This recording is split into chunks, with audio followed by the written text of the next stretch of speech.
I can say I was just giving you guys my stream of consciousness here. Okay, ready? All right, guys, we are rolling into a different type of a segment here on the Candice Owens Show, the first of its kind, where I just want to give you guys my thoughts on what is going on today in this political climate and in this social climate.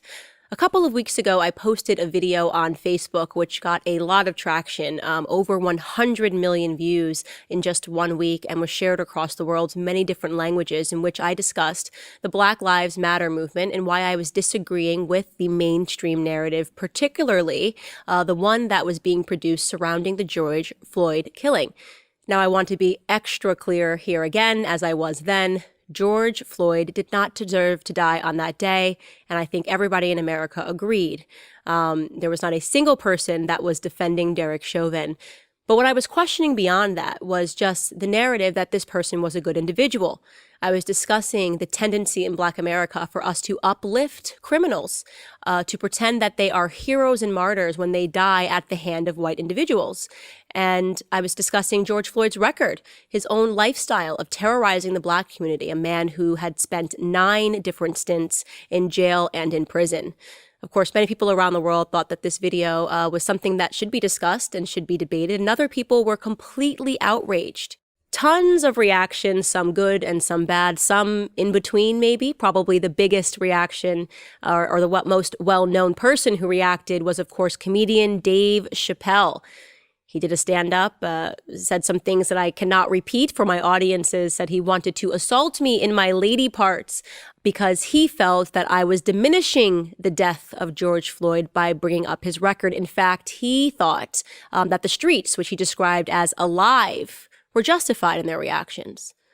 He was basically offering an excuse for the rioting and looting that we're seeing. He's saying the streets are finally responding in the way that they need to respond. Well, let's just look at Black history to see if the streets responding and the streets being alive with rioting and looting in their own communities has ever served us.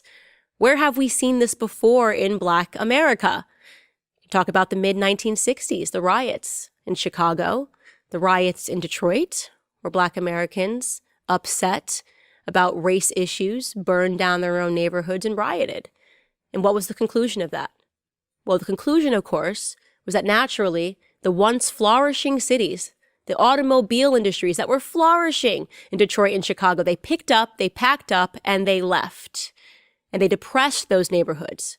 You want to know why Detroit looks the way that it does today? Why Chicago looks the way that it does today? Why Black Americans struggle in those inner city communities today? Well, it's because they chased out the business owners who said, there's no point for us to be here if this is how our businesses are going to be treated. They took the jobs with them. They took the economy with them. And what we see today is the consequence of that. So we're going to repeat all of that. And it's been endorsed by Dave Chappelle because the streets are alive. Black America is alive with anger, even if that anger, as we're seeing today, is not exactly justified. It's been just a few weeks since the horrific death of George Floyd, and we are seeing a new story come to light. This is the killing of Rayshard Brooks, and I want to pause and talk about that particular case. First and foremost, when I first heard about it, it was on the internet, it was on Twitter, and people were outraged. I saw videos of Atlanta, where the shooting took place, on fire.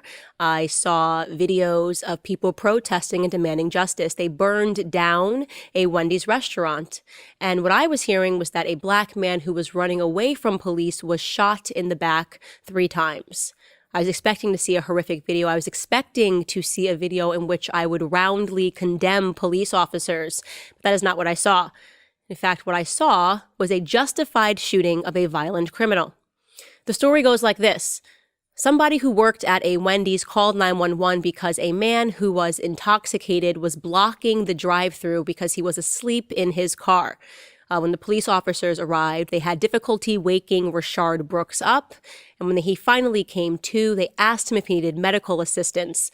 At that point, Rayshard came out of the car and they began to execute their arrest. He immediately began fighting the two officers, gets out of their hands, grabs the taser out of the pocket from one of the police officers and proceeds to run. They pursue him on foot, at which point Rayshard Brooks turns around and fires the taser at the police officer. And a few seconds after that, the police officer fired and Rayshard Brooks was killed. The response that I am seeing online is that despite the fact that a violent criminal had grabbed a weapon from a police officer and fired that weapon at a police officer, this killing was still not justified. I can't wrap my head around that. I cannot wrap my head around the conclusion that a police officer does not have a right to defend himself when he is being assaulted by and fired on by a violent criminal. You can watch the video yourself. There really is no dispute. The debate now that is being had, the debate that I am hearing that is being had is why didn't the police officer just let him go? In fact, one commentator said, well, he had gotten away. If they had just let him go, they had his car, they had all of his information, they could have just made an arrest later. Is the thought here that Rayshard just wanted to be arrested a little later? That he would have complied if the police officers had come around his place later and said, hey, I know it didn't work out back at the Wendy's, but we're here to arrest you now. Can we try this again? The job of a police officer is not to make sure a violent criminal can get away from the scene of an arrest to make sure that he stays alive. The job of the police officers is to make sure that the community at large is kept safe. The community at large is what was under threat when a man that was armed with the taser was sprinting away from police officers, when a man that was clearly intoxicated was sprinting away from police officers. There were innocent people in that community at large that needed to be protected. So what is the conclusion? Well, of course, we live in the world where everything that is up is now down and down is up. And apparently the mayor of Atlanta spoke out in defense of this violent criminal, saying that no matter what he did, this should not have been the conclusion of the events. My question here is pretty simple. What is it that Black America wants from police officers? What is it that all of America wants from police officers? Would it have been better if the police officer had died? Should the police officer had been the one that didn't make it home that night? Well, how are the police officers in question? One of them is on administrative leave and the other one has been fired. The police officer who fired to save himself has been removed from his job, and this is now being called a homicide. I find this to be outrageous. I find this to be something that needs to be discussed and debated, particularly in my community, in the Black community. The criticism that I often get is, Candice, how can you not support your community? My answer to that is, how could you think that that represents my community? My community is not a group of men that do drugs. It's not a group of men who taser police officers. It's not a group of men who assault police officers or don't want to listen to basic instructions.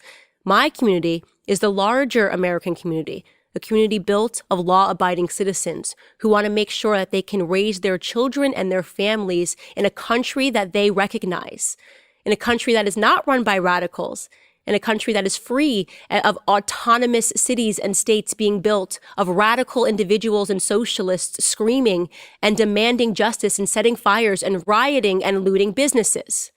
That is not the America that I recognize. It is not the America that I want to raise my children. It is not the America that I want to see my family live in. And so I use my voice to speak out against it. My question is, why don't you?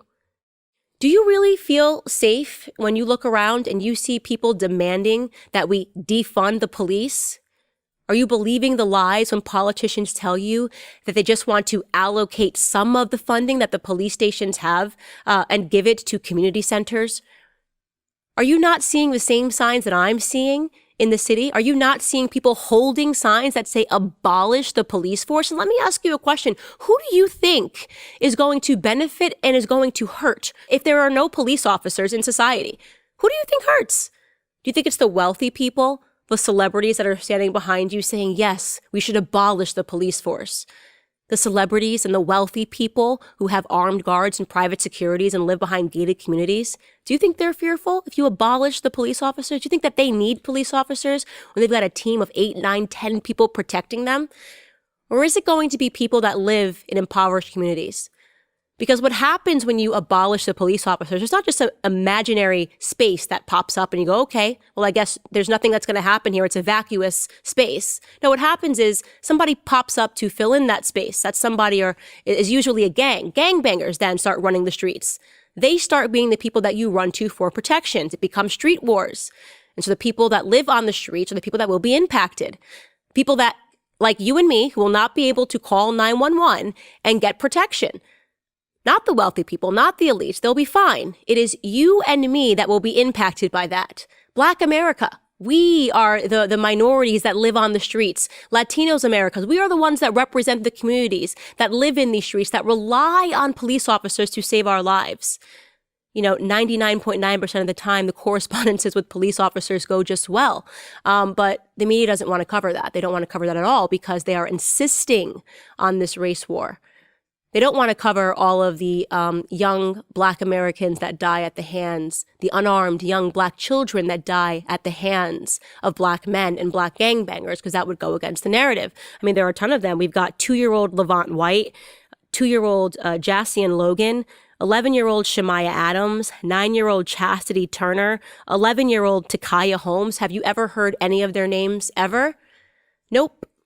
Because they made a horrible mistake when they were killed. You see, they accidentally died by somebody of the same skin color as them, black on black. If only they had died at the hands of a white person, they might be remembered. If only they had died at the hands of a white police officer, they may have been buried in a golden casket. They may have had celebrities opining at their funeral. They may have had former vice presidents issuing statements. So many things they could have possibly had if only they had not died at the hands of a Black male, which is the way that 95% of Black homicide victims die.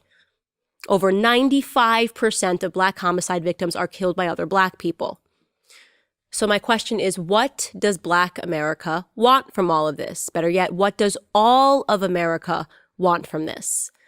We spent years listening to the left argue that we needed to disarm law-abiding citizens. And their arguments, of course, were, if we got into a predicament, we could always just phone the police. Now, we see those same leftists making an argument to defund the police, to abolish the police. What are they after? Complete and utter anarchy and chaos? Because that's what it's looking like. That is what it looks like when you take a look at the images from the streets in Portland, Oregon. When you look at Seattle, Washington, it looks like what they want is absolute anarchy, where the mob rules. And by the way, speaking on behalf of police officers, they have the toughest jobs, some of the toughest jobs in America today. And let me ask you, who would want to take on that job in this political climate? Who would want to suit up and wear that badge knowing that you are so demonized, knowing that it has become routine for people to mock you and to hate you, and that is being sanctioned by the mainstream media? Who wants to respond to a 911 call saying that they are involved in a violent criminal situation? Who wants to respond to that robbery or respond to that shooting, knowing that if that police officer defends himself, he could potentially ruin his life? He could be potentially called a criminal himself. He could be potentially locked up. He could potentially be facing a homicide charge. We are going to de-incentivize good men and women, the most important job in maintaining peace throughout a civilization. We know what happens when the police become de-incentivized. We saw this. It was called the Ferguson effect. Back when the Ferguson riots caused police officers not to respond to the calls, there was an 18% increase in Black homicides throughout the United States. Because why show up? Why not just let the gangbangers kill one another? Is that what we want? Is that what we want to see? Blood splattered in the streets with no recourse? Or do we need to address criminality altogether? Should it be the criminals that get into trouble? Should we stop protesting on behalf of criminals that get into trouble? We've now suddenly arrived into a situation in which the police chiefs, the mayors, the governors, the duly elected officials are too afraid to acknowledge when a criminal does something wrong. Because they're being pressured by the mob, because the mob is what is currently ruling America, not common sense, not rights, not justice, but the mob mentality. And so they get up there and they defend criminals. Where is that going to end us? We expect celebrities to virtue signal. We do not expect governors and mayors and duly elected politicians to virtue signal. We expect them to do the right thing, to defend the citizens that are abiding by the laws, not to defend the citizens that are breaking the laws. So in this message, I'm just asking to Black America, what is it that we want? We can't pretend that what we're looking for is equality. We're not looking for equality, right? We had equality. We got bored with equality. Now we want something more. We want to be treated differently. We want special privileges. We want Black privilege. We're accusing people of wanting white privilege. We want special privileges. We want to be able to fire at police officers, to assault them, and to make it home, and to tell police officers, maybe try later. Maybe later I want to be arrested. What we want is to have absolutely zero personal responsibility. We want to be able to point to the white boogeyman for all of our problems and all the circumstances that we are in. I'm willing to admit that. I'm willing to admit that that is the natural trend that Black Lives Matter has gone into. It's not about unarmed Black men anymore. It's about armed Black men being protected now. It scares me to think about the direction that we are heading towards. It really is, because I don't see a way in which we can reconcile our differences reasonably.